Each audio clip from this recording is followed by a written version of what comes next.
Afuuftuu hattuu sin beekaa baratu dalagaatiin si beekaa maal akka ziriituu si beekaa. Eega dubbiin gartii gara laafummaa sirraa akka dhabamu taate iccitii ati qabdu guututti gabbaasin daawwattootatti himaa kam. Akka doktora hawaasaa ish. Waan fungee akka ta'e tanaatu ati mana nama jedhee ooni jaa akka ati hafuura afaanii baafattu kan hudduu malee afaanii baasuu hin dandeenyetti. Si galee yoo na sirraa daleenye ni agarta. Maallaqa kan ati hafa.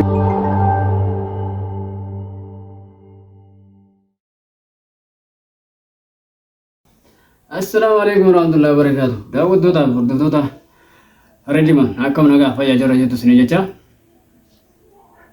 Baga jiraattan. Baga nagaa taatanii. Alhamdulillah nagaa hambee jiranis. Akkaan fedhettu akkuma teettu ta'e gahee jira.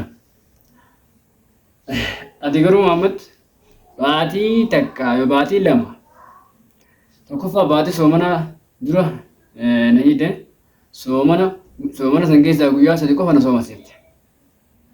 Soomana baatii soomana guutuu keessaa guyyaa sadii qofa na soomaseette. Si galee guyyaa iidallee garaan kee rahmata anaaf dhabee ilaarraa na baasutti. Akka waasitti miti hin hojjaa si mana jira dhufee mana fudhee hin deeme. Si galee okay. Gara jabummaa mujirummaa obboleessanii nama sirraan achiin wanta akkas hin goone maalime wanummaa dhadhii qabdee na hiittee doolaara 500 qabadee kan miyyoo irratti kasaare naan jettee na gaafatu maali? Akkana na godha qarshii 15 amma dachiin anarra jiru yoon argatte doolaara 15 miti lubbuu tiisan na sabaa hiti awwaadha sonan dhageenyetti. Mana na hidee na sababa miti yoo tana booda tan argatte tana booda tortora hawaasaa ish waan fungee akka ta'e tanaatu ati mana nama jedhee ooni jaa yeroo hunda namaa wajjin dhuftee gaafii na gaafate namaa wajjin na cafayitaaf malee kophaa kee taate qaata si fannise fannis maaliif fannifama si galee miidhachii sanarra bakka feete dhage goda feete seeni nan argattu abadan qophii jiru hundaa xumuradheen jiraan akka yoo adina dhufte ofirraas deebisuus gara barbaaddeenu garuma feeteenu hoottu gara barbaaddeenu yoo dhufte adiira garuu hordoftoonni warroonni gartee isaan achiis cafaqe inni maaliif miyyoos jalaa gara galcha maaliif jalaa maal godha jettan baay'ee sin jaaladha galatoomaa. Maaliif jennaan isinirraa waa baay'ee bare maaliif eeges harkaa been booda koomentiilee baay'ee ilaale garuu galatoomaati waa baay'ee isinirraa barde waan ta'eef inni immoo akkuma isin jettan akkuma isin ajajjeessanitti anarra raawwate jechuudha. Namni kun maaliif irratti na ajajaa maaliif akkana naan jaa maaliif achiis yookaan tume mucaa kana naan jaa jedhee itti yaaduu qaba ture salaanaan jalqaba.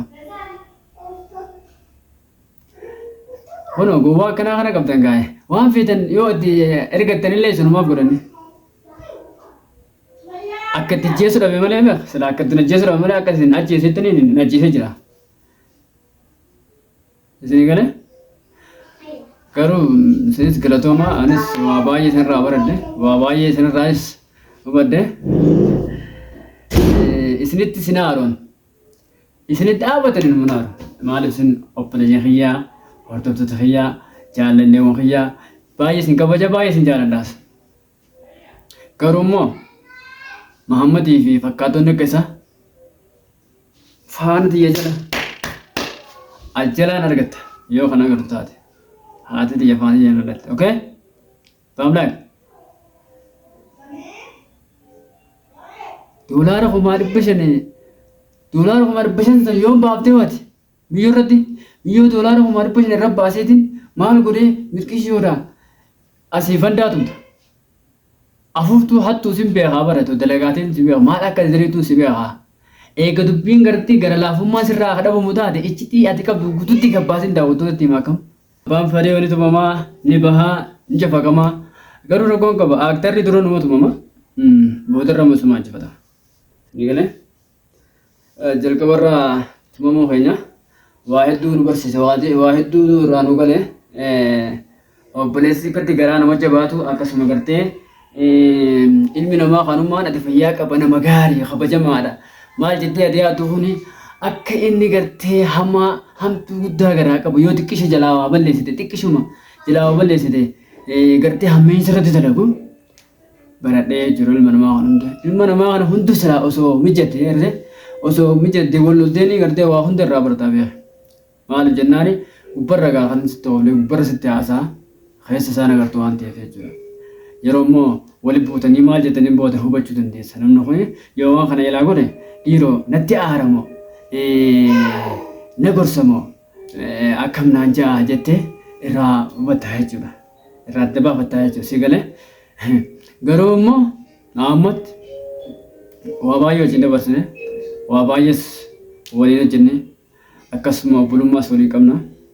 Obboleessa jees immoo nan dhiisne fira jees nan dhiisne waan balleessa kan irra naan dabarre okay gara firummaat irra naan dabaru baatus rabbiif jeetis irra naan dabarre kadhaa namni kadhate saniinis aboo rabbii jiidhiis kanamni jiru kanaas namaa jees irra naan dabarre rabbi jeetis irra naan dabarre garaa jabummaan doolaara 500 san na gaafate jechuudha. Ani nama inni akkasitti itaatu doolaara 500 gaafatu sun doolaara 500 san nama caaluuf akka ajaa'ibatti hin caalaaf har'a garuu dhabus hisaabuu danda'a argachuu danda'a boru inni kun boru immoo dhibee wayita saalaa ta'uu fedhii naa ta'u guddee mana hafuutti galuu danda'a gaafsan ana malee namni isa maddi dhaabbatu dhabamuu danda'a kuni dalagaa rabbii godha hin beekamu si galee namuma ati histii dhiyaate gartee waan yoo dhiyaatteetu gaafa rakkoodhaan si cinaa dhaabbata hanga gaafa rakkattee firaa fi haalli hundi sirraa dhiyeessu. Si galee gaafatti isa rabbi isaa agarsiisu garootis. Gaafa sana immoo maal akka ta'uu deemtu rabbuma kee gaafatu. Ati ammas yoo barbaadde viidiyoo sana ilaaltee ol baatee ol utaaltee gad utaaltee carraq jechuu dandeessa. Waan barbaadde ati akka feete haase ani dachii fi samii jidduudhaan jira bakka nan jiru feetiin nan argattu. Si galee yaa boombaas tanammoo ifii beeytee jalqabayyuu hani qabameef dachaasi malee si miti. Dachaasi sobee na qabee akkan gartee si harka bu'u na godhe malee dachaasi jechuudha. Dachaas na sobee akkan si harka bu'u na godhe malee isaaf hin qabame malee siif miti. Kana booda garuu abbaa fedhe gartee abbaa fedhe. Yoo xiyyiitii asirra na qabe hin libsadhu kan. Tichi. Kan afaan akkana jiruun fakkaatee amma hidhaabee tanaaf akka fedhe godhata gaafa isa harka jiru san maaliif akkana godhatin maaliif jiin jechuun dandeessa warroonni hordoftoonni koomentiidhaan dhimma irraa hin qaban kanarraa dhimma hin qabu dhimmi kiyya dhimma biraati waan ta'eef dhimma isin gartee maaliif akkas hin ta'e maaliif akkana hin deennaa jettaniif miti ni galee san isin yoo feetan jaa feetan jinaa sanirraa dhimma hin qaban ni galee alhamdulillah rabbil alamin akka rabbiitiin jira ilmi namaa kun addunyaa irra malee akka namaa sodaate qaada daaraate ni galee garuu immoo Muhammad ani isa gartee dhiiga baasan anoo baas yaanime an namusani malee dhiiga sinoo baasu haaloo sitti hin bahu akkasana godhe maal na godhe jeen haaloo sitti hin bahu dhaabbatan haaloo sitti hin bahu obboleessa kiyyaa kabajame jaaladhu amala kee garuu badaadha amala kee sirreessuuf immoo haala nasitti micciiree akka ati gartee olis nu taalle gadis nu taalle akka ati wixxifattu akka ati hafuura hudduu malee afaaniin hin baafne yoo nas hin goone jiigannatuuf akka ati hafuura afaaniin baafattu kan hudduu malee afaaniin baasuu hin dandeenyetti si galee yoo nas irraa daleenye ni agarta.